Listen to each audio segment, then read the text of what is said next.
Et bonjour à tous les amis, j'espère que vous allez bien. On se retrouve aujourd'hui pour un nouveau volet de notre émission préférée sur l'Olympique de Marseille, la hype par en live.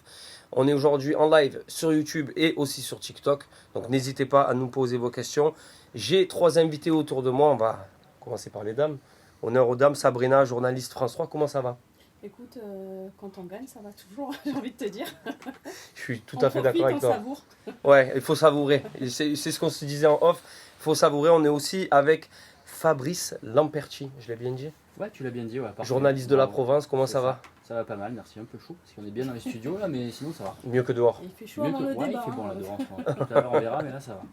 On est aussi avec un ancien joueur de l'Olympique de Marseille qui est passé de 1991 à 1996 et qui a fait ensuite un passage en 2000-2001.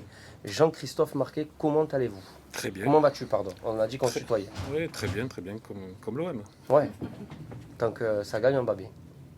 Et quand ça va mal, on fait le dos rond, mais pour l'instant, ça va. Bon, tant mieux. On va aborder aujourd'hui trois sujets. Bien sûr, la victoire de l'Olympique de Marseille contre Newcastle ce mardi, belle victoire des hommes de Roberto De Zerbi.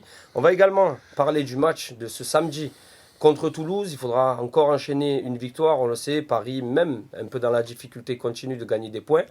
Et ensuite, on terminera par un sujet qui anime les supporters marseillais à partir de fin novembre, décembre. Donc c'est un peu notre période, hein, le mercato. Même avant. Même avant. Tout le temps, j'ai envie de dire. Ouais, c'est pas faux. Allez, on commence ce chapitre sur la Ligue des Champions avec Jean-Christophe. Je vais te poser une question, on en parlait justement en off, je ne l'avais pas prévu, mais elle est très bien. Est-ce que pour toi ce match, c'est un match référence? Ça peut être un match référence, parce qu'un match de Champions League, c'est quand même un match différent des autres rencontres. L'OM marche bien, il fallait aussi qu'il confirme à travers le domicile et contre Newcastle, qui est quand même un bon club, qui avait gagné Manchester City juste avant.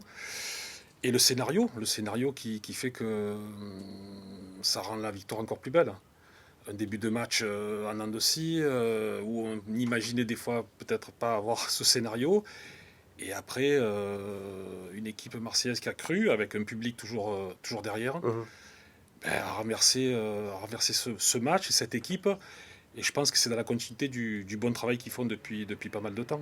Et selon toi, Sabrina, qu'est-ce qui a fait que l'Olympique de Marseille a réussi à s'imposer dans ce match-là? Est-ce que c'est la tactique qui a été mise en place par Roberto De Zerbi? Est-ce que ça a été la mauvaise seconde période aussi de Newcastle? Ou est-ce que toi, tu vois autre chose? Bah, moi, j'ai bien aimé, j'ai retrouvé la folie de Zerbi. Il a osé, on va en parler, hein, Daryl Bacola. Ça a été la surprise de cette rencontre. Il fait jouer un gamin de 17 ans qui a jamais été titularisé en championnat. Il a joué que 24 minutes. Et puis là, tout de suite, c'est la scène européenne, la Ligue des Champions. C'était un match en plus, on était un peu dos au mur. Donc fallait oser, c'est ça que j'ai aimé. J'ai aimé cette défense à 4 aussi, qui a aussi permis de mettre de l'impact avec OEA. J'ai aimé Vermeuren, j'aime bien ce joueur, hein. Je sais qu'il y a un débat autour de lui, mais à chaque fois qu'il a aligné, que ce soit à Brest, Nice et là à Newcastle, il a fait des bons résultats. Et bon, je ne suis pas De Zerbi, c'est pas moi qui fais la composition d'équipe, mais c'est un joueur que j'aimerais le voir plus souvent On a et plus l'impression qu'il souvent prend, titularisé. Quoi. il prend un peu plus de place en Ouais. ce moment là sur les derniers matchs, Fabrice. Ouais, il prend un peu plus de matchs. Je pense qu'on peut rajouter aussi le match contre l'Ajax où il avait été très bon. Ça avait été un peu la surprise dans l'entrejeu. Et il s'était hissé au niveau immédiatement. Il avait réalisé une performance majuscule. Je pense qu'il va continuer à le faire jouer, même s'il va y avoir, on aura l'occasion d'en reparler. Il va y avoir forcément un turnover pour le match contre Toulouse. Parce que les Olympiens ont laissé beaucoup d'énergie quand même dans ce match. Parce qu'il a fallu avoir du courage aussi pour renverser la situation. Donc. Jean-Christophe le sait mieux que nous, mais ça pompe forcément physiquement, mentalement. Et quand on remet le couvert quelques heures plus tard, eh ben, c'est pas forcément évident. Donc je pense qu'il va y avoir un peu de turnover. Mais Vermieren, il est jeune, il ne faut pas l'oublier non plus. Hein, et il est encore international espoir belge, même s'il joue avec Léa de Rudy Garcia. Mais voilà, donc je pense il peut enchaîner. Et si j'en parlais avec certains, avec Fabien Laurenti, un ancien autre olympien, on trouve qu'il y a un peu des similitudes avec un certain Valentin Rongier dans sa manière de jouer, dans sa manière d'être sur le terrain. Et c'est plutôt une bonne filiation. Alors, est-ce que si justement, alors c'est un débat que j'avais eu sur un autre plateau, mais est-ce que si on trouve des similitudes avec un joueur comme Valentin Rongier, qui sur certains matchs nous a manqué en championnat, est-ce que du coup c'est pas une erreur de casting parce que c'est peut-être un joueur qu'on avait déjà au final? Fabrice, pardon, excuse-moi, Jean-Christophe. Ouah, c'est une erreur de casting. Après, c'est un choix. C'est un choix qui, je pense, après, nous, on est en extérieur de l'effectif. Après, on ne sait pas réellement tout ce qui se passe. Rongier, ça se passe bien maintenant à Rennes. Nous, on a quand même perdu Rabiot. Parce que même si on a rapidement oublié, Bien sûr. et tant mieux, parce que ça a permis à une équipe de se recentrer sur le terrain. Ça permet à un joueur comme celui-là de prendre sa place et puis de gagner. On a la chance de gagner et d'avoir une répétition de matchs importants, fait que ça permet à De Zerbi d'entretenir sa folie, de faire rentrer un gamin de 17 ans, parce qu'on aurait pu aussi avoir un autre scénario. Et il a osé, ça a marché, donc ça crée une dynamique même pour les anciens, de voir qu'ils arrivent à encadrer un jeune et que tout le monde de cette alchimie est gagnante.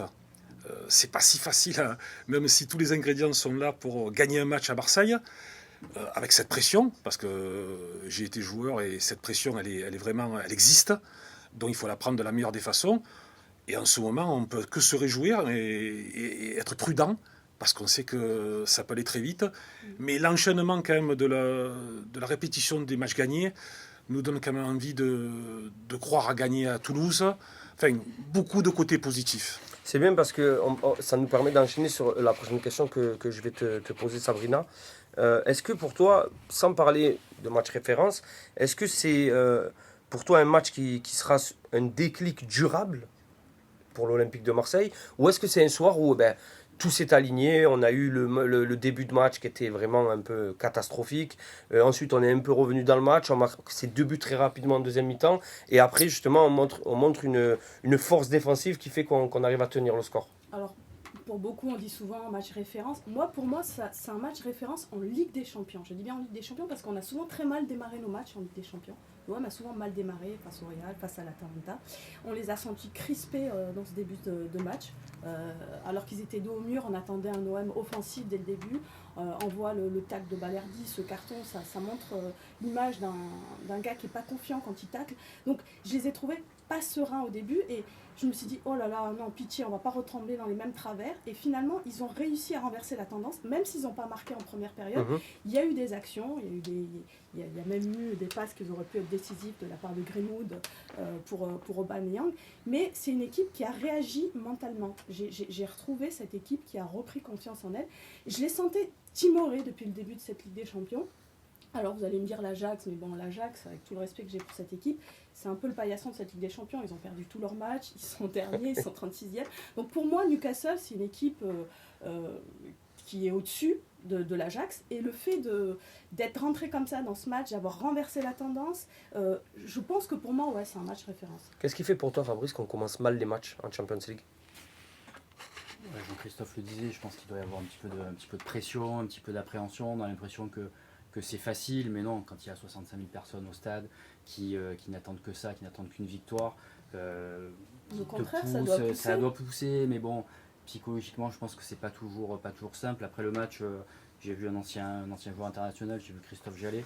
On a débriefé le match ensemble. Il m'a donné une interview pour la Provence.com et il m'a expliqué lui aussi que c'est pas toujours aussi simple que ça finalement. Sinon ce serait super facile. On disait motivez-vous les gars, partez dans l'arène et battez-vous.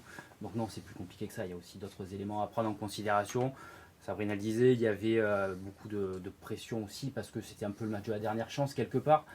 Si l'OM ne gagnait pas, c'était quand même beaucoup plus compliqué dans l'optique d'une qualification. Donc je pense qu'il y a tout ça à prendre en considération. Moi, plus que match référence, je dirais peut-être plus un match déclic. Je pense que ça peut faire du bien aux têtes justement. Même si, voilà, pour cette compétition-là, bien sûr. Je me focalise sur cette compétition-là, puisqu'on a quand même l'impression de voir plutôt 2 OM, 1 en championnat, où l'OM déroule, on l'a encore vu vendredi dernier à Nice, encore un 5-1, une victoire très très large. Mais voilà, en Ligue des Champions, c'était un peu plus compliqué, malgré l'Ajax, malgré la bonne période contre le Sporting aussi. Je pense qu'il ne faut pas l'oublier, la première période contre le Sporting. Non, si ça fait 3-0 à la mi-temps, il n'y a rien à dire et c'est plus le même match. Donc voilà, les aléas ont été défavorables.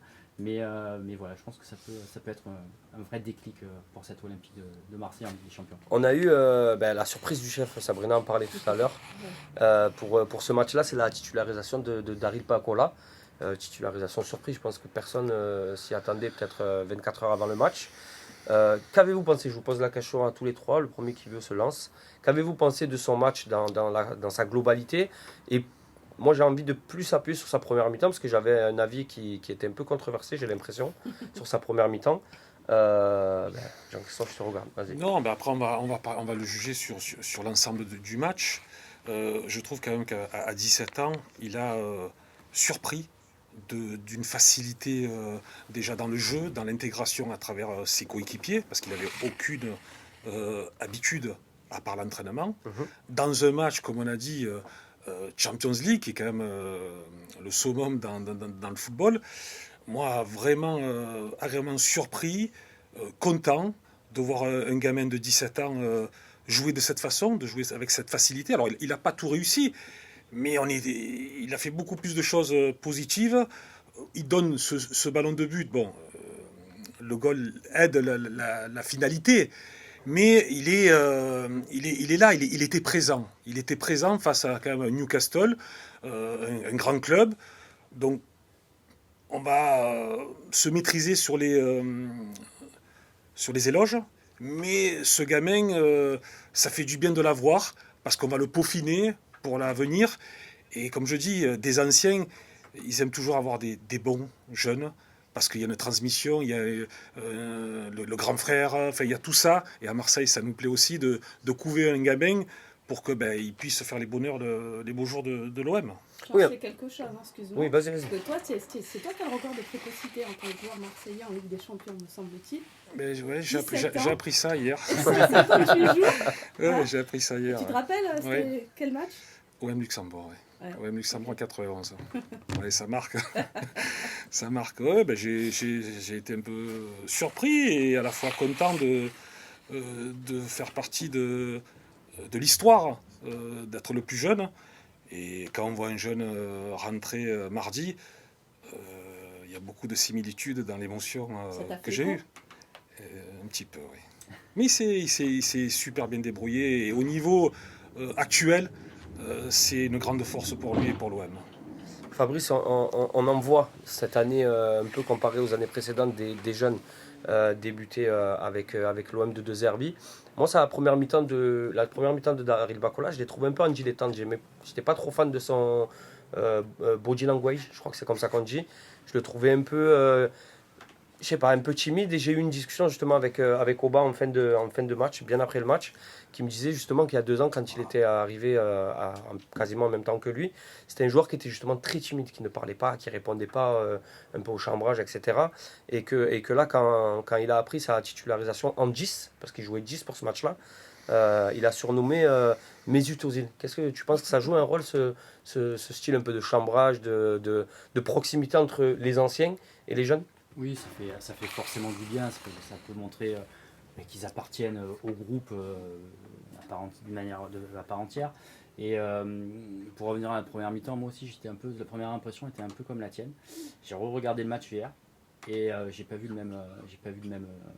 les choses sous le même angle. Parce que j'ai trouvé qu'il avait pris des risques, il a souvent essayé de verticaliser le jeu, ce qui n'a pas forcément été toujours le cas dans l'entrejeu. Et ça, pour un gamin de 17 ans, même s'il va avoir 18 ans là, en fin de semaine, il a pas hésité. Après, il y a eu un petit moment de flottement quand il tombe dans la surface. Je pense qu'il devait se voir encore à un endroit où il n'y avait pas la VAR, dans un monde où il n'y avait pas la VAR. Ça, c'est son époque. Hein. Oui, mais bon, dans les championnats U19, Youth League, tout ça, il n'y a pas de vidéo, il n'y a pas d'assistance vidéo à l'arbitrage. J'ai trouvé qu'il y a eu un petit flottement à ce moment-là, mais je pense que la force de ce gamin, c'est qu'il ne se pose pas de questions. Moi, je l'avais rencontré cet été à Andorre, quand l'OM était en stage de préparation. Et j'avais rencontré avec d'autres gamins. Il y avait Robinho Vaz, il y avait Kélian Abdallah, le petit neveu de Touafilou Maouida. Il y avait aussi Yanis Selami. Et tous ont une histoire commune, puisqu'ils ont gagné la Gambardella ensemble pour la plupart d'entre eux, à part Robinho Vaz qui est arrivé plus tard. Mais tous me disaient que Daryl était quelqu'un de très détaché. Qui donnait un peu l'impression d'être nonchalant, mais qui savait gérer ça, et que quand il était sur le terrain, en revanche, c'était plus du tout le même garçon, le même bonhomme, et qui savait se transcender et faire la part des choses. Ça ressemble un peu à un joueur qui fait les beaux jours de l'OM en ce moment, à Mason Greenwood. C'est un peu ce qu'on lui reprochait aussi quand la saison dernière, quand il est arrivé, qu'il était un peu nonchalant, un peu je m'en foutiste, un peu l'impression que les bras un peu tombaient quand il courait, mais au final, force est de constater que Darik Bakola, son bilan à la fin de ce match, il est bon, il donne la passe qui débloque ce match. Euh, Qu'est-ce que tu as pensé, toi, justement, de... Moi, je veux te parler justement de cette action-là. Moi, cette passe-là, quand je suis en train de commenter avec Valentin Rodriguez pour l'OM, je vois pas forcément l'appel d'Oba parce que je suis focalisé sur le fait qu'il est entouré par 3 ou 4 Anglais. Qu'est-ce que tu t'es dit à ce moment-là quand tu as vu cette passe en Moi, profondeur? j'ai aimé le culot, c'est à l'image du joueur en fait. C'est un joueur qui a montré qu'il y a du culot, c'est un joueur qui a montré qu'il y a de la personnalité aussi. Je veux dire, à son âge, jouer première titularisation en Ligue des Champions, c'est-à-dire que tu le sors de la pâte au joueur et que tu le mets dans le grand bain, quoi. En gros, si tu veux, c'est-à-dire que ce gamin-là, il a pas de match référence en Ligue des Champions. Bon, il faut bien démarrer un jour, mais moi, ce que j'aimais, Ni en championnat d'ailleurs. ni en championnat, C'est vrai, parce ouais. qu'il est toujours rentré en cours de match, effectivement. Donc, moi, c'est plutôt l'état d'esprit du joueur, le culot, la personnalité. Je pense que c'est un joueur prometteur. Il ne faut pas trop s'enflammer aussi. Oui, parce bien que sûr. c'est que son premier match. Mais je pense que c'est un joueur sur lequel De Zerbi va compter, je pense, puisque finalement, à ce poste-là, il n'y a pas vraiment de milieu de terrain offensif, de numéro 10 qui s'est imposé, je trouve, depuis le début de la saison. Et on voit ce turnover. Je pense qu'on y reviendra dans la suite du débat, mais je pense que c'est un joueur, il l'a dit en conférence de presse avec sa métaphore. Avec l'abricot qui mûrit, ben voilà, plus il va le faire jouer, et plus il va mûrir. Non, et puis on peut rajouter le fait d'avoir quand même un jeune de 17 ans montré, c'est tout à fait le terme, le culot, va permettre aussi aux anciens de se dire il faut qu'on soit souvent à notre meilleur niveau, parce que il risque de faire de plus en plus d'apparitions. Alors tant mieux pour l'OM d'avoir cette concurrence saine, mais je trouve que ce qu'il a fait là, même si on a raison dans l'avenir de modérer, mais là il a été bon, ou du moins il y a plein de côtés positifs, on va donner du sens à cette entrée. Et après, je sais que le club, les dirigeants, ils sont compétents pour l'accompagner de la meilleure des façons, mais je trouve que pour les anciens, c'est même un signal important de se dire, oh, il y a la relève, on est content, mais il faut qu'on se fasse attention. C'est bien ce que tu dis en parlant des anciens, parce que je profite aussi pour vous dire sur TikTok, n'hésitez pas à nous poser vos questions, n'importe lesquelles, que ce soit sur le match de mardi, sur le match qui arrive ce week-end ou sur le mercato. Nos spécialistes feront une joie d'y répondre. Et je reviens justement sur les anciens. On a justement un ancien qui l'a accompagné dans ce match-là, c'est Pierre-Emile Højbjerg. On a un Pierre-Emile Højbjerg en ce moment qui est un peu, je sais pas, j'ai pas envie de dire en demi-teinte, mais qui peut alterner le très bon et le moins bon, notamment sur sa première mi-temps où j'ai trouvé qu'il était un peu en dessous. Et ensuite, en seconde mi-temps, dès que justement il s'est un petit peu remis au niveau, le milieu marseillais a pris le dessus. Qu'est-ce que vous pensez un peu de ces 3-4 derniers matchs de Pierre-Emile Højbjerg, Fabrice? Alors moi, je n'ai pas la même lecture de la situation sur Pierre-Emile Højbjerg. Bon, 3-4 derniers matchs, il va falloir remonter avant la trêve internationale, puisqu'il n'a pas joué à Nice, il a été laissé au repos. Donc il faudra remonter un petit peu plus. Et moi, sur ce match-là, je l'ai trouvé présent. Bon, il n'a pas fait toujours les bons choix, évidemment. Mais d'entrée, c'est lui qui sauve sur sa ligne, une tête de Newcastle. Ouais. Peut-être que ça peut changer beaucoup de choses. Après, effectivement, des fois, il tergiverse un peu trop, notamment en deuxième mi-temps, là, quand il s'infiltre dans la défense, il tergiverse un peu trop, alors qu'il y a une solution à droite, il y a une solution à gauche. Et au final c'est un compte qui aboutit pas. Mais moi, je trouve qu'il est, malgré tout, qu'il est présent dans le jeu, dans le combat, dans l'état d'esprit. Et je trouve que c'est quelqu'un qui amène tout le monde dans son sillage.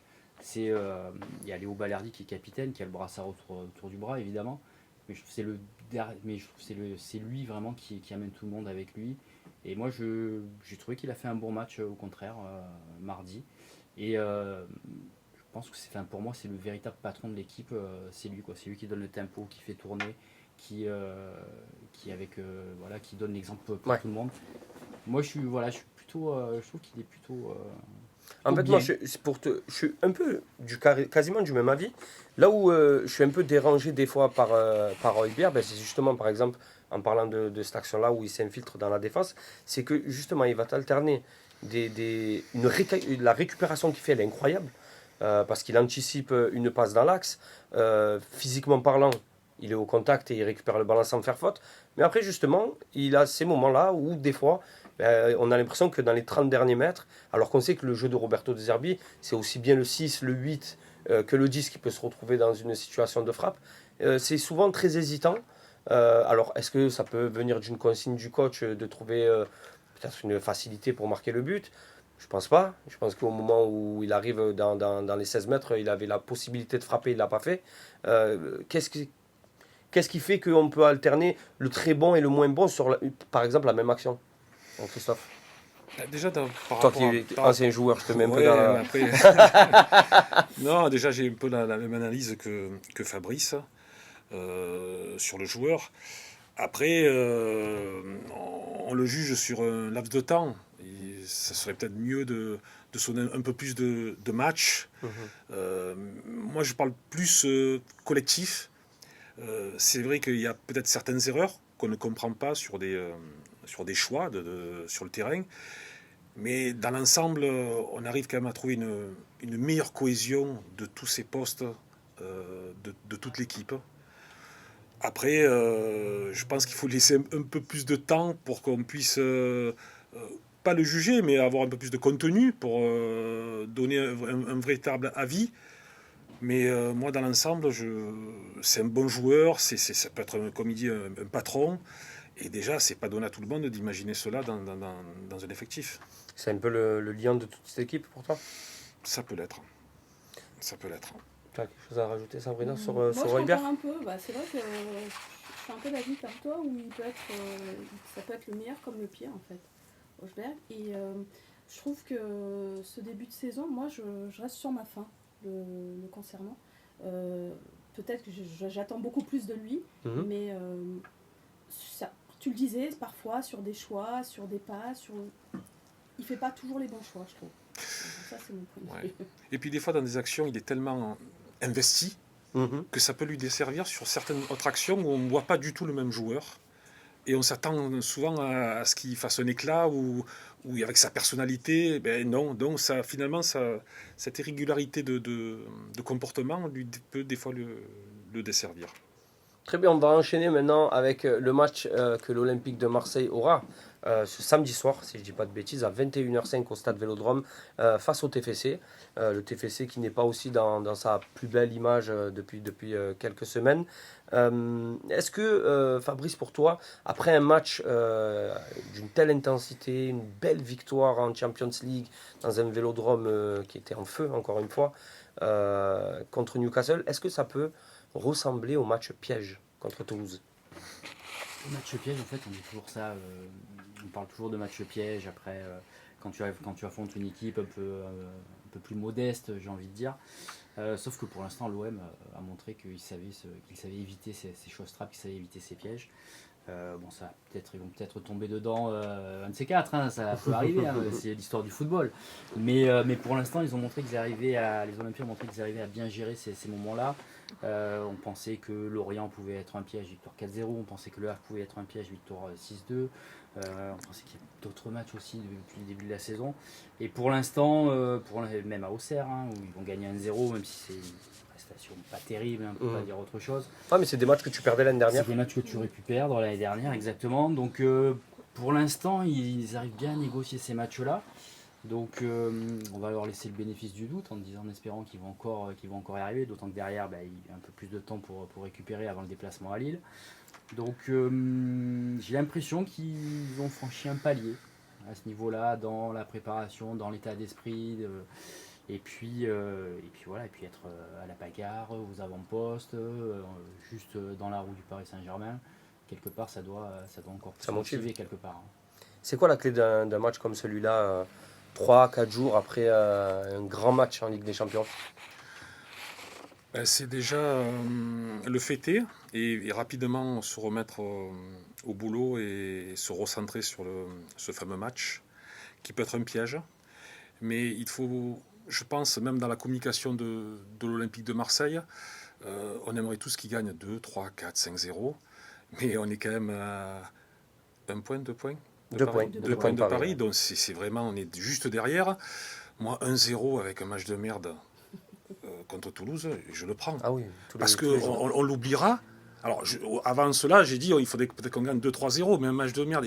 Et même que les supporters soient conscients qu'on va passer par ce genre de période, de match, pour qu'on ne garde que le résultat. Alors, bien entendu, s'il y a 2-3-4-5-0, on les prend avec grand plaisir. Mais se préparer aussi à un match de merde, un 2-1, match à la dernière. Et ça nous permet déjà de tourner une page et de se projeter sur Lille, qui ne va pas être si simple, mais bon. Moi, je suis Lille, je préfère rencontrer une autre équipe que l'OM en ce moment. En plus, l'OM est donc deuxième à 2 points du Paris Saint-Germain, possède la meilleure attaque avec 33 buts. Si on suit un peu l'analyse de Fabrice, je suis complètement de ton avis, en plus je suis supporter de l'OM, donc tout ce qui va dans le sens de l'OM, je suis avec toi. Est-ce que justement l'OM va dérouler pour toi contre Toulouse? Déjà, le fait de jouer à domicile, c'est important de le dire. L'OM en championnat, c'est 0 défaite. C'est un match nul contre Angers, je crois. Si je dis pas de il me bêtises, semble, ouais. cette saison en championnat. Donc c'est vrai que le fait de jouer à domicile... Et on a affronté Paris. Et on a gagné, ça, tout le monde s'en souvient. Mais voilà, tu le disais aussi, Toulouse, c'est une équipe qui n'est pas au meilleur de sa forme en ce moment. Elle est sur 5 matchs sans victoire. C'est ça. Tu le disais, meilleure attaque du championnat. Il y a l'enchaînement des matchs. Donc on a fait Brest, Nice, Newcastle. Donc mentalement, il y a la confiance aussi qui est là. On a vu que De Zerbi essayait des choses et ça marchait. Donc il va sûrement faire des changements. Il l'a dit en conférence de presse pour laisser souffler les joueurs. Moi, je pense que tu parlais d'une concurrence saine. Peut-être c'est l'occasion aussi à certains joueurs qui n'ont pas forcément leur place d'essayer de gagner leur place lors de cette rencontre. Justement, moi, je dis ça peut être tout bénef. Quel ajustement tactique tu ferais sur ce match-là? Enfin, tactique. Je pense pas qu'il va passer d'un coup en 3-5-2, mais qu'est-ce que tu changerais? Quel joueur tu ferais un petit peu reposer? Aubameyang, pour moi, il n'est pas tout jeune, donc je le mettrais pas titulaire, par exemple. Un joueur comme Bacola, je pense que je referais jouer contre ce match. Je le mettrais titulaire face à Toulouse parce que comme ça il peut continuer à gagner en confiance.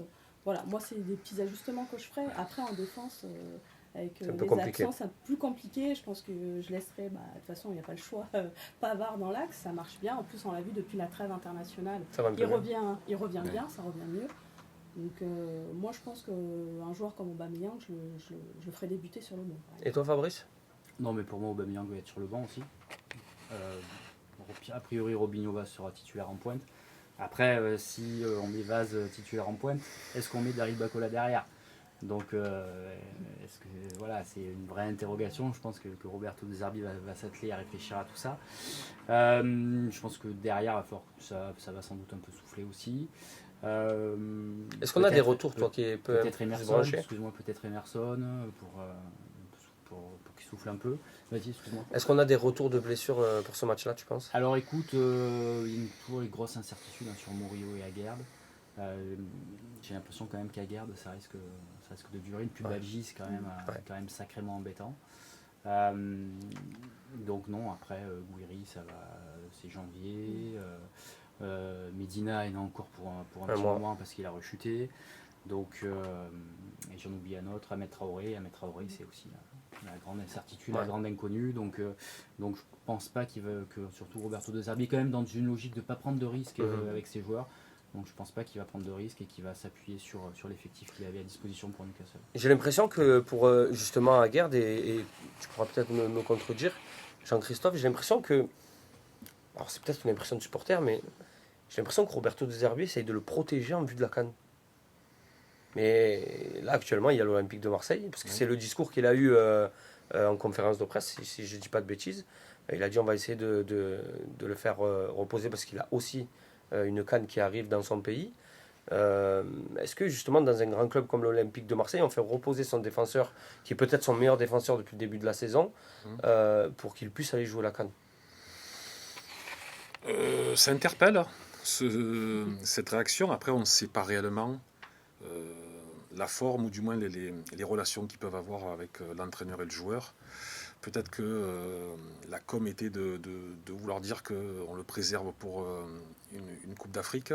Est-ce que c'est réellement la vérité? Le tout aussi, c'est qu'il y a quand même un côté obscur de ne pas tout expliquer. Nous, on essaie de chiffrer parce que ça nous plaît, parce qu'on est friand de tout cela, mais il y a une com, il y a une relation à préserver.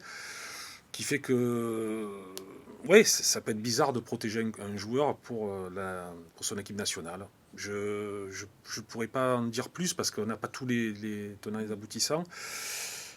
Après, on a quand même des joueurs qui vont à la Coupe d'Afrique. Et je pense même que c'est peut-être contre Lille qui sont plus là. C'est à partir du 8, je crois. C'est après Lille. Ah, c'est après Lille. Donc on aura La ni, cage, c'est le 21. Ok, donc on n'aura plus Aubameyang pour Union Saint-Gilloise. C'est ça. C'est fort probable. Donc Mais à voir ça va être aussi... faut s'arranger avec la sélection, faut voir. D'accord. Est-ce qu'il y a des dérogations, ça je sais pas. Je pense qu'ils vont attendre quand même la dernière journée de l'année de Ligue des Champions, non? La dernière journée de la Ligue des Champions, c'est là le 8-9. Oui, Enfin, tout le monde, je pense que tous les clubs vont essayer de batailler pour garder leurs joueurs, au moins jusqu'à cette échéance-là. Alors on a Nighter de Mars qui nous dit Aubame va rejoindre sa sélection, il ne jouera pas Saint-Gilloise et Monaco. Alors je ne sais pas si ça a été annoncé, mais justement hier c'est un écho que À voir. j'ai Ouais. eu dans les couloirs du Dôme, parce que les deux frères de Sopra sont aussi très fans de l'OM et on en parle quasiment tout le temps ensemble. Et en plein concert, ils sont venus me voir en me disant Aubame il est pas là à Saint-Gilloise. J'ai dit quoi? Donc ouais, ça serait dommage quand même pour l'OM parce que je pense que c'est un match qui peut quasi t'envoyer en barrage. Après il te restera peut-être un point ou deux à prendre sur les deux matchs. Mais il faut quand même aller gagner à Bruxelles. Qu'est-ce qu'on fait si Aubame il est pas là à Saint-Gilloise? Non, c'est surtout vu l'importance dans le dispositif actuel, ce joueur, qui pour moi m'étonne agréablement, parce qu'à son âge, et d'avoir ce feeling, ce timing, et être au bon moment, même si c'est son métier, ou du moins on le paye pour ça, à son âge, il répond vraiment. Donc, dans l'effectif marseillais, il a vraiment sa place, et quand il ne va pas être là, ça va peut-être se ressentir. En revenant un peu sur le match contre Toulouse, donc on a dit que peut-être et sûrement Aubameyang sera sur le banc. On a aussi deux joueurs sur les côtés. Un qui marche sur l'eau depuis le début de la saison, c'est Mason Greenwood. Et un arrivé avec le poids sur les épaules du transfert le plus cher de l'Olympique de Marseille, c'est Igor Paixão. On a donc DD085 ou DDO85, je ne sais pas, qui voulait justement qu'on parle de lui. Car pour lui, il ne fait pas toujours les bons choix. Qu'est-ce qui lui manque à Paixão aujourd'hui pour passer ou franchir un cap avec l'OM? Sabrina, Fabrice. Faire moins de déchets. C'est un joueur qui est volontaire, qui essaie des choses. Peut-être il y a des déchets parce qu'il essaie beaucoup de choses. Mais effectivement, un joueur acheté 35 millions d'euros, tu peux avoir des exigences. Ouais, mais aujourd'hui, 35 millions d'euros, au final, sur le marché, c'est presque pas grand-chose quand on regarde. Nous, à Marseille, on dit et c'est pour ça qu'il a la pression, c'est le transfert le plus cher du club. Mais aujourd'hui, quand je regarde les transferts qui sont faits dans tous les autres clubs, 35 millions presque, c'est un joueur presque de milieu de tableau de première ligue, quoi. Oui, mais à l'OM, tu l'as dit, c'est le transfert le plus élevé. Donc, qu'est-ce qu'on attend de lui? Plus d'efficacité, qu'il soit plus percutant, qui propose des choses. C'est un Brésilien, c'est un dribbleur. Voilà, j'ai envie de voir ça. J'ai envie qu'il crée d'espace. J'ai envie qu'il impulse cette équipe. Et ça, je le vois pas pour l'instant. Qu'est-ce que tu en penses, toi, Fabrice? Alors, je pense que pour parler du jeu de Paixão, il faut aussi regarder ce qu'il a fait quand il était à Feyenoord de la saison dernière. Il a fait une saison stratosphérique, aussi bien au niveau des buts qu'au niveau des passes décisives. D'où le prix du transfert. D'où le prix du transfert, forcément. Il a été acheté quand il était au top de sa valeur. Sauf que il fallait voir aussi le contenu de ses rencontres. Et il y avait déjà beaucoup de déchets, aussi bien dans ses tirs que dans ses dribbles. Sauf que la force de ce joueur, c'est qu'il a une grosse force de caractère et que s'il rate quelque chose, il va quand même la prochaine fois. Il va quand même continuer, il va quand même essayer de dribbler malgré tout. Et je pense que c'est justement ce qu'il va devoir faire à l'Olympique de Marseille, parce qu'on le voit toujours quand il rentre sur son pied droit, on sait qu'il va tirer. Là, on se pose pas la question quand tu vois comment, tu vas dire oh là là, tu commences pas à dire frappe de Paixão parce que voilà, ça devient un peu sa marque de fabrique quelque part. Peut-être qu'il va avoir un peu plus de réussite bientôt, peut-être qu'il va un peu mieux cerner les déplacements de ses partenaires, que la passe décisive d'Auba à Nice aussi, ça va peut-être lui donner des idées pour la suite, parce que lui, on se souvient qu'il avait oublié Auba, alors avec ce contre 2 contre 1 avec et on le voit en plus, qui est déjà par terre. Sur les images, on le voit au moment du but. Je sais pas si vous avez l'image en tête, au moment du but qu'il met et que Auba lui offre, clairement, sa réaction c'est l'air de dire ok, en fait c'est ça qu'il fallait que je te Ouais. fasse en première mi-temps quoi. Et c'est aussi le rôle d'un joueur comme Oba dans cet effectif, de donner l'exemple à tout le monde, aux plus jeunes comme aux moins jeunes. Et voilà, je pense que Pexao, une fois qu'il aura intégré tout ça, sans oublier le joueur qu'il est, Bien sûr. c'est-à-dire qu'il faut qu'il continue d'essayer de dribbler, que si ça marche pas, qu'il revienne, qu'il continue de prendre des risques. Et quand il arrivera à faire la part des choses entre les deux, là on comprendra pourquoi l'OM a mis 35 millions d'euros sur lui. Alors on n'a aucun doute sur le fait que ce soit un joueur volontaire. Sur le match contre Newcastle, je l'ai trouvé un peu plus. Comment dire, il tentait un peu plus, surtout sur les 1 contre 1, ce qu'on lui reprochait déjà à la dernière émission qu'on avait fait, que c'était un joueur qui souvent, on attendait de lui qui, quand on le touche, justement, on sait que ce système-là de Roberto De Zerbi, en faisant entrer ses latéraux axes, c'est pour libérer les ailes, et que quand on arrive à toucher les ailes, il fallait aller tenter ces 1 contre 1. Et lui, très souvent, contrôler, avancer un peu et rejouer derrière. Là, contre Newcastle, je l'ai trouvé un peu plus volontaire sur le 1 contre 1. Qu'est-ce que tu en as pensé, toi? Oui, mais après on est à Marseille, donc il faut quand même provoquer, et c'est tout ce joueur représente. Après, pour revenir à tout à l'heure, il faut un peu plus de régularité. Ça lui permettrait déjà d'enchaîner, d'avoir un visage un peu plus positif. Mais pour revenir à Marseille, oui, il a un peu plus provoqué parce que avec l'engouement des supporters et puis la nécessité, on perdait 1-0, donc il fallait provoquer. Moi, je pense que c'est un bon complément dans l'effectif parce qu'il est différent de tous les autres et on va lui laisser encore un peu de temps, même si on a envie de le voir rapidement dribbler et être un peu plus efficace. Mais on va lui laisser du temps parce qu'il a quand même un potentiel existant. C'est très très bien résumé, non? J'ai l'impression que c'est très très bien résumé. J'ai plus rien à rajouter sur Paixão personnellement. Si vous avez des questions, encore une fois, n'hésitez pas dans le chat sur TikTok à nous les poser. On a notre cher ami en face qui me les envoie par SMS, donc je les suis, ne vous inquiétez pas, malgré que vous avez vu, j'ai un poignet qui est pas mal, j'arrive bien à suivre depuis tout à l'heure. On va passer sur votre sujet préféré, le mercato qui arrive, le mercato hivernal, justement avec cette canne là qui arrive, qui va nous amputer de quelques joueurs intéressants. Fabrice, journaliste de la Provence, qui a l'habitude de parler de mercato en plus, je pense. Qu'est-ce que pour toi l'OM doit se renforcer à quel poste en priorité? Quel poste en priorité? Ça va dépendre aussi des retours de blessures. Parce qu'on disait il y a quelques instants, il y a quand même pas mal d'incertitudes à ce niveau-là. On sait aussi que Pablo Longoria et Mehdi Benatia sont friands du mercato, que souvent il se passe quand même beaucoup de choses lors de ces périodes-là. Je pense que ça va être compliqué, sans doute avec l'absence d'Aubameyang, de se passer d'un attaquant supplémentaire, même si Robinho Vaz Gouiri, on a dit c'était quand? Gouiri revient pas avant janvier. Donc Mopé a fait son retour dans l'équipe sur les terrains contre Nice, même si c'était que quelques minutes, mais il n'est pas qualifié en Ligue des Champions. Ils ont déjà utilisé leur joker avec Ulysse Garcia, donc ils ne peuvent pas avoir un deuxième joker à ce niveau-là. Donc il va peut-être falloir regarder du côté des avant-postes, peut-être aussi au milieu de terrain, puisque on disait tout à l'heure, personne ne s'est imposé au poste derrière l'attaquant, donc peut-être qu'il va y avoir quelque chose à ce niveau-là. Et puis après, avoir Naïef Aguerd, on va voir pour combien de temps, parce que la pubalgie, c'est quand même un mal compliqué à soigner. Jean-Christophe fait la grimace en face, donc on sait que pour un footballeur, c'est pas forcément évident. Donc je pense qu'il va falloir regarder de ces côtés-là. Ouais. Est-ce qu'au mercato hivernal, l'OM peut avoir la possibilité de signer un impact player pour toi? Honnêtement, pour moi non, parce que ce mercato-là, c'est des joueurs qui n'ont pas de temps de jeu dans leur club, donc ça veut dire qu'ils ne jouent pas beaucoup, ça veut dire que tu prends un joueur qui n'a pas beaucoup joué, donc au niveau de la forme, c'est pas le top, et pour moi, c'est souvent, ou alors des joueurs en fin de cycle. Pour moi, c'est pas un mercato comme le mercato d'été. Pour moi, c'est vraiment un mercato où tu peux avoir peut-être une chance d'avoir un joueur qui est hors contrat, qui n'a pas de contrat. Mais c'est pas vers ce mercato-là, moi, où je viserais le plus. Justement, il y a un joueur, sans info, bien sûr, moi je vous parle de ce que je lis un peu. Il y a un joueur comme N'Golo Kanté qui a annoncé peut-être de retour en France. Est-ce que c'est pas là un impact player, surtout au milieu du terrain, si on arrive à le signer? Ah, ça serait.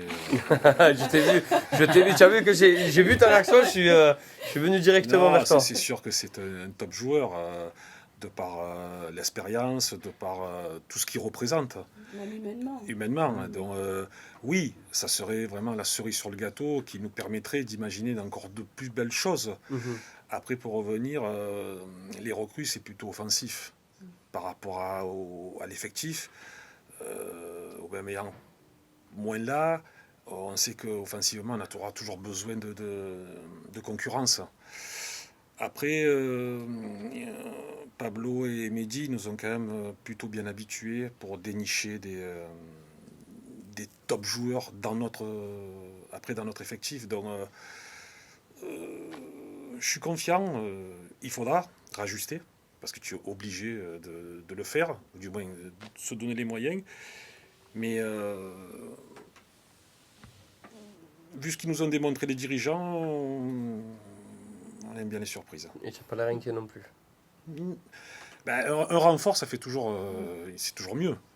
Mais bon, Kanté, c'est sûr que On le veut même tous. d'autres équipes en Voilà. France aimeraient l'avoir. Hein. On le veut tous, Pablo, si tu nous regardes, avec le respect bien sûr. Hein. Ramène-nous-le, on l'invite même aux Roches Blanches à Cassis s'il faut, on lui paye un petit truc. Ramène-nous N'Golo, on en a besoin au milieu du terrain. Fabrice, moi j'ai une question pour toi, elle est assez, même pas paradoxale, elle va être même presque rigolote. L'année dernière, au mercato hivernal, on s'est séparé de joueurs qui venaient presque de poser les valises. Est-ce que tu as l'impression que sur ce mercato hivernal-là, il y a possibilité qu'il y ait des joueurs déjà qui plient le bagage seulement 6 mois après leur arrivée à l'OM? Je vise personne en particulier, parce que j'ai pas de nom en tête moi. Mais est-ce que tu penses que ça peut arriver? Et si oui, quel joueur pour toi semble un peu en danger? C'est rigolo que tu me poses cette question parce que j'étais en train de réfléchir à ça juste avant, en me disant est-ce qu'il y a des joueurs qui sont autant en difficulté que l'année dernière à la même époque alors qu'ils venaient juste d'arriver? Parce qu'on a un Higuaín par exemple, il me semble pas. Il y en a qui sont un peu moins bien depuis quelques temps, comme O'Reilly, c'est un peu plus compliqué. Après, alors qu'il avait bien démarré, on se souvient notamment de son match contre le Paris Saint-Germain où il avait été très bon, à Metz aussi, même si c'était que Metz en face. Déjà. Mais les matchs, il faut les gagner, encore une fois. Donc, on peut penser à O'Reilly. Après, sinon, mais moi, je ne le vois pas partir. O'Reilly, en plus, c'est un prêt sans option d'achat. J'ai vu qu'il y avait des collègues outre-Manche qui parlaient déjà d'éventuelles discussions pour le garder l'année prochaine. J'ai pas d'infos à vous donner malheureusement pour l'instant, on se parle à ce niveau-là. Mais non, j'ai pas l'impression qu'il y ait des joueurs qui soient arrivés cet été, qui soient sur une voie de garage, contrairement à la saison dernière. On va peut-être essayer de plus se séparer des joueurs qui étaient indésirables cet été, comme Neil Maupay. Comme Neil Maupay, ou peut-être comme Garcia, qui a fait son retour, lui, dans la liste de la Ligue des Champions, un peu, on va dire, entre guillemets, il a toujours un peu de chance, hein, Garcia, j'ai l'impression. Il arrive toujours à retrouver le groupe. Est-ce que c'est des joueurs pour toi qui peuvent être amenés à partir et être remplacés aussi? Parce que Maupay, aujourd'hui, il rentre à Nice. J'ai l'impression qu'à Nice, il est vraiment à rentrer parce que Roberto De Zerbi l'aime bien et qu'il savait que c'était son ancien club. Parce que sinon, c'est pas le choix, moi, personnellement, que j'aurais fait. Mais c'est des joueurs aussi qu'on peut remplacer par le nombre, qui vont laisser de la place aussi au niveau de la masse salariale. Et tu l'as dit, on a besoin d'attaquants. Ouais, moi, comme je vous disais tout à l'heure, je trouve qu'au niveau du milieu offensif, ça manque. Hein. Quand je vous ai pris l'exemple de Daryl Bacola, ça prouve qu'il n'y a personne qui s'est vraiment imposé à ce poste-là. En 10, hein, tu parles? Ouais. Ouais, mais aujourd'hui, est-ce que ça existe encore, ce type de joueur? Parce que moi, quand on me parle de numéro 10, par exemple, je pense à un joueur comme Martin Odegaard, de Arsenal. Mais je sais pas 10 noms qui me viennent en tête, quoi. Après, moi, je trouve qu'il manque ce joueur-là qui va donner qui va mettre sur orbite le numéro 9, qui va mettre sur orbite l'attaquant. Il manque ce joueur qui va créer de l'espace, je trouve, à l'OM. Pour l'instant, j'arrive pas à voir ça. Et c'est vrai qu'il y a énormément de turnover avec De Zerbi, parfois par manque de choix, hein, parce que effectivement, avec l'infirmerie qui désemplit pas. Après, moi, vraiment, c'est le milieu offensif, parce qu'en défense, on a vraiment le meilleur gardien, pour moi, du championnat. Au niveau de la défense, c'est ce qu'on a cherché à renforcer et on a bien réussi à le faire. Après, on a bien fait le ménage aussi au mercato cet été. Donc, je vois... Il manque encore un peu, pour ouais, moi. mais on a fait quand même un gros ménage. Et je pense que, comme toi, je vois pas vraiment de joueurs partir en janvier comme ça. Bah, et Et puis il y a le retour. Garcia, Après, il y peut-être a le retour Jean-Christophe des- qui va remplacer Garcia, on sait jamais. Après, il y a le retour des blessés aussi, tu vois. Ouais. Il y a- Il y ça a va Kondogbia aussi qui revient, on n'en a pas parlé, mais il y a ça Kondogbia va qui donner revient. aussi une autre dimension à l'OM, quoi. Il y a ces joueurs qu'on attend et qu'on espère revenir assez rapidement et qui vont aussi donner une autre dimension à cette équipe, quoi. Je ne vais pas vous demander de profil ou de joueurs qui vous intéresseraient, Non, parce que moi, sinon vous allez m'annoncer Vinicius. En complément de ce qui s'est dit, dans un effectif, on peut avoir comme chaque année et chaque club des joueurs qui jouent moins et qui sont souvent près de la sortie, mais des fois dans un groupe, ils sont aussi importants. Ils foutent pas le bordel, ils sont à l'écoute, et c'est positif. Donc des fois, et peut-être c'est le cas cette année, les 2-3 joueurs qui seraient peut-être partis il y a 2-3 ans, ben, ils font partie d'un groupe, et un groupe c'est très important. Quand on voit une Coupe du Monde, une nation, des fois il y a des joueurs, on ne sait pas pourquoi ils sont là, mais on comprend mieux que dans une vie de groupe, ben, ils participent indirectement C'est ça comme Adil Rami, par exemple. il y en a toujours eu. Mais voilà, donc cette année, il y a beaucoup plus de côté positif dans le management, dans la com, dans les résultats. Et moi, j'ai envie de m'arrêter, de vraiment positiver, même si on a de l'expérience et on a le recul nécessaire pour se dire, on va pas s'attarder ou parler dans les journaux de ces 2-3 qui nous foutent un peu le bordel, qui font la une des fois des journaux, parce qu'il y a tellement d'autres choses à parler que cette année, je pense que c'est la bonne année pour avoir un vrai groupe. Il y en a qui jouent moins, c'est normal. Ou le but, c'est que l'OM soit en Champions League, qu'il soit champion, pourquoi pas. Et ça, c'est un groupe. Et justement, ce qui est bien, c'est que quand on parle d'un groupe, on le disait pendant l'émission, l'OM a lancé les jeunes, mais on sait que ces deux jeunes qui ont beaucoup joué, donc Bakola et Vaz, sont en négociation justement pour leur prolongation de contrat. Est-ce qu'aujourd'hui, si tu as des infos, est-ce qu'aujourd'hui c'est des prolongations qui sont bien avancées? Est-ce que ça coince pour l'un ou pour l'autre? Et si au mercato d'hiver, tu as un Chelsea, un Arsenal, parce qu'on sait que c'est souvent les équipes anglaises qui te posent 20 ou 25 millions ou 35 millions sur Vaz, qu'est-ce qu'on fait? Non, alors Vaz, d'après les infos que j'ai sur le sujet, c'était quoi, il y a 7-8 jours, c'était au tout début des négociations. Il n'y a pas dans l'entourage de Vaz, il n'y a pas de volonté de se précipiter, mais vraiment de prendre le temps, de se poser, de discuter, et puis surtout de continuer la progression sportive du joueur. Il se rend compte quand même qu'il est dans un environnement qui est propice à son épanouissement, à sa progression également. On le voit, même il joue plus quelques minutes contre Newcastle, et il arrive à se procurer une occasion quand même. Hein, et le contrôle orienté, il se met bien en position. Donc non, sur Vaz, ça va discuter gentiment, mais il a déjà prolongé au printemps dernier, donc je vois pas de départ précipité, même s'il a une très belle cote sur le marché, comme tu le disais. Il y a déjà des clubs qui se renseignent, ça fait un petit moment, mais là ça vient de plus en plus fort. Il y avait des clubs anglais, c'est ça? Il y avait des clubs anglais, il y avait un club suisse aussi même avant qu'il explose. Donc il y a du monde, mais je pense que sur Vaz, ça va suivre son chemin petit à petit. Bakola, c'est un cas différent. Parce que Bakola, il y avait des promesses qui ont été faites. Il n'a pas été à la Coupe du Monde des U20 parce qu'il devait rester pour jouer avec les pros. Finalement, il s'est retrouvé en Youth League. Donc ça a été un peu mal jugé par son entourage. Du coup, là, je pense que la titularisation contre Newcastle va sans doute changer les choses et ça va forcément peser sur les négociations. En tout cas, elles vont démarrer sous une autre optique. Donc voilà, après les négociations, je pense pas que ce soit très compliqué, mais bon, il va falloir présenter un vrai projet sportif solide et cohérent pour convaincre le joueur.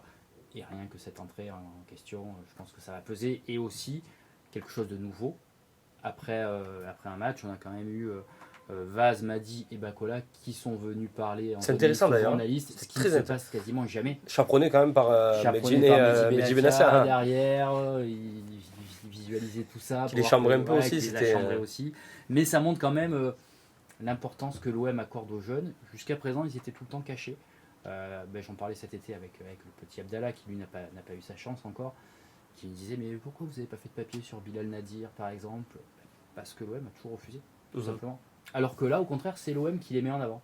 On a pu y avoir encore une fois cet été tous les quatre que j'ai cités tout à l'heure. C'est nouveau. Donc voilà, je pense que voilà, j'ai rencontré Tito Asnier, le nouveau directeur du centre de formation. Ils veulent vraiment mettre l'accent sur la formation.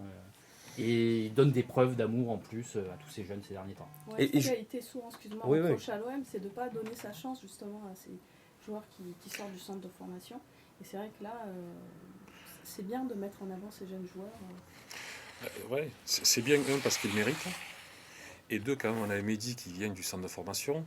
Et comme a dit Sabrina, on a toujours quand même parlé de l'OM sans ces jeunes. Ou quand il y avait des jeunes, on les a perdus, comme Camara, comme Lopez, ou du moins on aurait pu... Là, Mehdi, au-delà du directeur sportif qu'il est à travers ses transferts, il montre quand même de venir en conférence de presse là, c'est pas anodin. C'est montrer que c'est presque le grand frère qui vient soutenir ses deux petits frères pour parler devant le monde entier.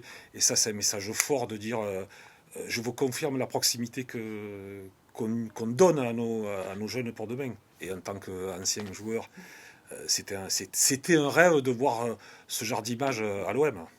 Et avec le profil justement de Bacola, je parle profil personnel, pas au niveau du terrain, est-ce qu'on n'a pas justement un peu peur que ça refasse une Sternal qui lui aussi avait signé son contrat pro en début de saison, n'avait pas réussi à confirmer malgré une confiance de Roberto De Zerbi dans les matchs de préparation et les 2-3 premiers matchs de Ligue 1? Est-ce que justement on ne prend pas de risque justement à trop promettre comme ça aux joueurs du temps de jeu, qu'au final après ils partent pour d'autres clubs?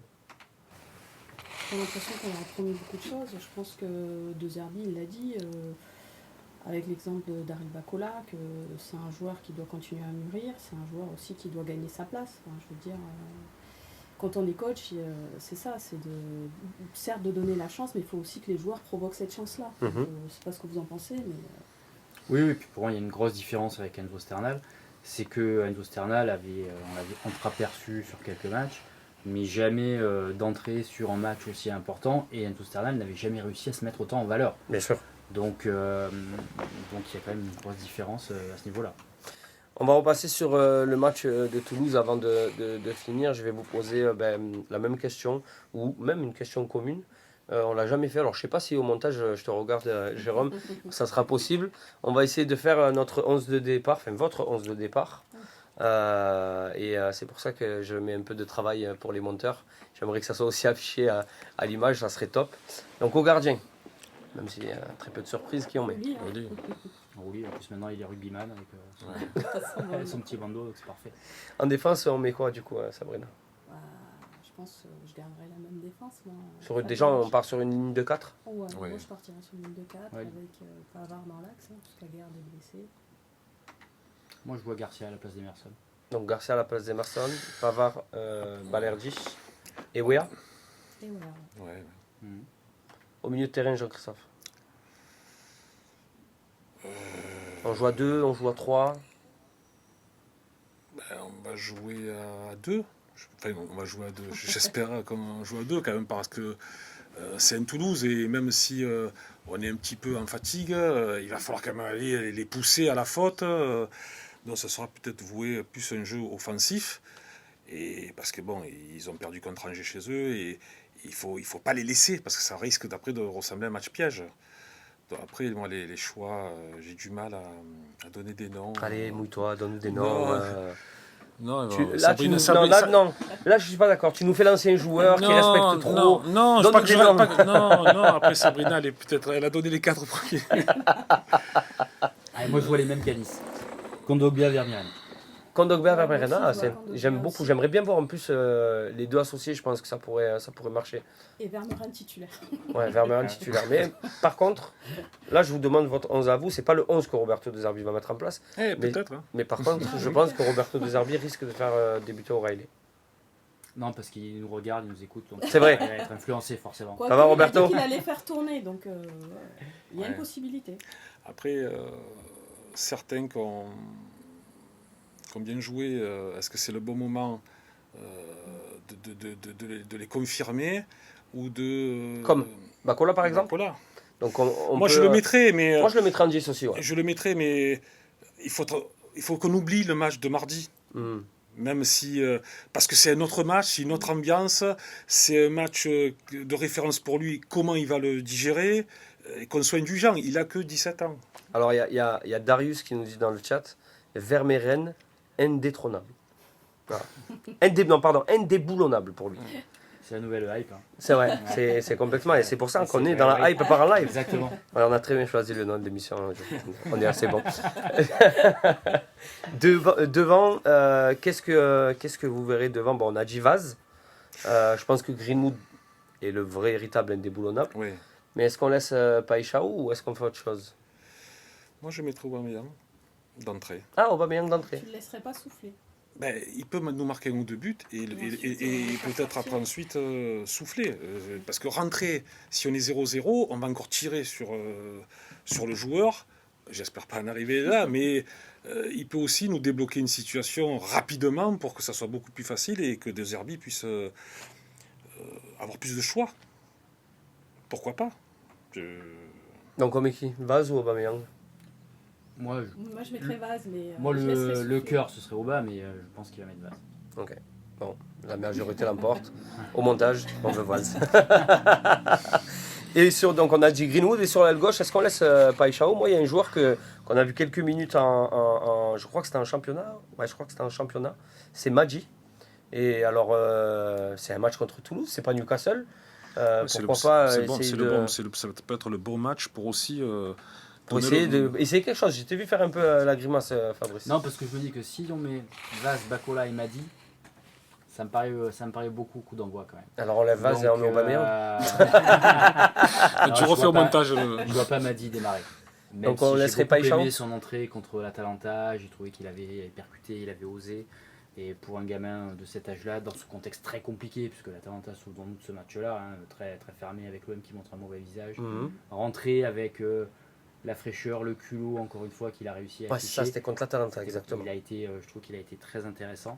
Mais de là à démarrer si tôt, ça me paraît encore quelques minutes prématuré. peut-être pendant le match. Oui, c'est possible. Autant qu'il est régulièrement à l'entraînement, qu'il est tout le temps sur le banc. Donc là, ça c'est possible selon la tournure de la physionomie de la rencontre. Donc mais en point d'entrée, ça me paraît un peu trop. Paixão. Paixão, et Gomez derrière l'attaquant. Ah, et Gomez, pas Bacola pour toi? Non. Et pour Sabrina? Je pense qu'il va le préserver, Bacola, quand même. Qu'il va essayer de le gérer un peu. Moi, Tu as je vu fais- que tout est. Moi, je Excusez-moi, fais d'avis. tu as vu que tout est choix. Donc Bacola, Non, il a non. viré. Moi, Et Aubameyang, il a viré. Hein. Je veux pas. Non, moi, je suis veux pas de. d'avis Hein. de Christophe, tu vois, pour Bacola, justement, j'essaierai de le faire jouer davantage. Donc, désolé, notamment sur un, Ça sera Bacola. sur un match. Bon, on fait le récap alors de notre compo. Ça sera donc Rouli dans les buts. Vous me dites si je me trompe. Balerdi et Pavard dans l'axe. Sur le côté droit, Wea et Garcia à gauche. C'est ça? Bon, tout le monde a dit Emerson, il n'y a que moi qui dis Garcia. Je crois. C'est vrai? Ouais, moi j'ai dit Emerson. Ouais, Emerson. Ouais. Donc Emerson, encore une fois. Je m'incline. Au milieu, Kondogbia, Vermeeren, en 10, Bacola. Devant Vaz, accompagné de Paixão et notre ami Greenwood. Jérôme, ça va aller? C'est cool. Dernière question pour vous et après on finira sur ça. C'est une question très simple. À quel... Pardon? Un pronostic, non? Non, pas de pronostic. Oh, si vous voulez faire un pronostic, on fera un pronostic. Mais à quelle place finira l'OM à la fin des matchs allés? Je parle que de Ligue 1. Hein. Minimum deuxième. Alors, c'est pas... Non, je veux premier, deuxième, troisième. Deuxième. Deuxième.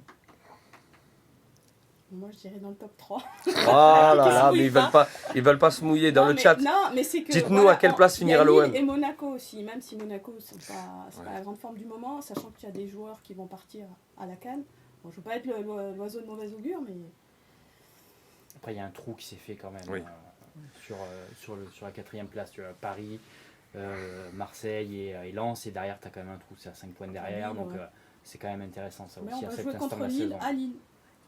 Ben moi, vous voyez, je vois bien le PSG faire un petit faux pas et l'OM passer devant et rester. C'est surprenant de ta part. Ouais. Mais là, Alors, ben, tu sais quoi?